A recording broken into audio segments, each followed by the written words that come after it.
Racism in sports is still a huge issue in today's world, but it's really been surpassed by sexism in sports.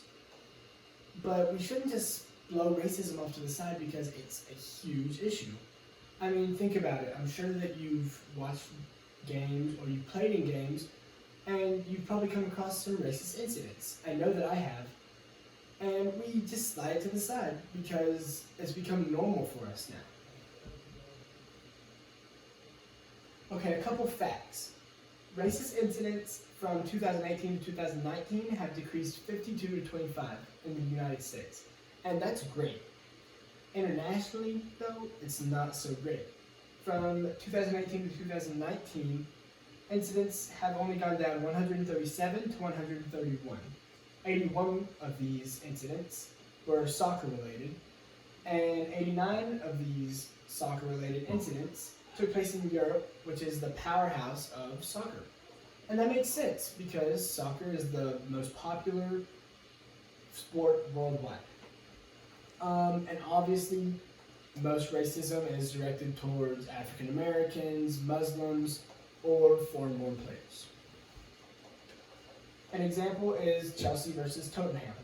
In January 2020, refs were forced to stop the game early because of racial comments. Black Chelsea defender Antonio Rudiger was seen complaining to his refs, making a gesture with his hands under his arms like so. Rudiger said that he was the subject of racist monkey chants from Tottenham fans. And after the game, he said, and I quote, "It will probably be forgotten in a couple of days, as always. When will this nonsense stop?" And this really shows that this problem has been going on for a while, and we just don't do anything about it because it's normal to us now. This example shows that racism is going on more than just soccer. In a game versus the Utah Jazz, Thunder star Russell Westbrook threatened a fan after the fan racially abused him. Westbrook told the press that the fan told him to get on his knees like he used to, and obviously Westbrook was upset. So he told the fan that he would F him and his wife up. Westbrook was obviously mad, and it makes sense. However, the fan sued Westbrook later, saying he only told him to ice his knees because he's going to need it. Westbrook got fined $25,000 for his behavior, and the fan got banned for life.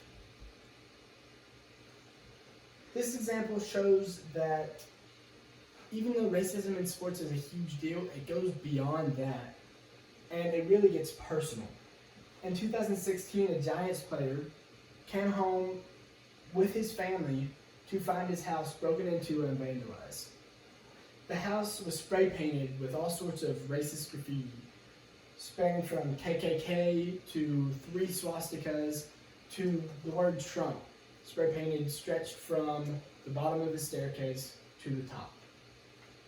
Obviously, police were involved, and they determined that this crime was predetermined and targeted because of the specifics written all over the walls, as well as the fact that he had an attempted break-in at his house only 3 weeks ago. Leagues are trying to fix it.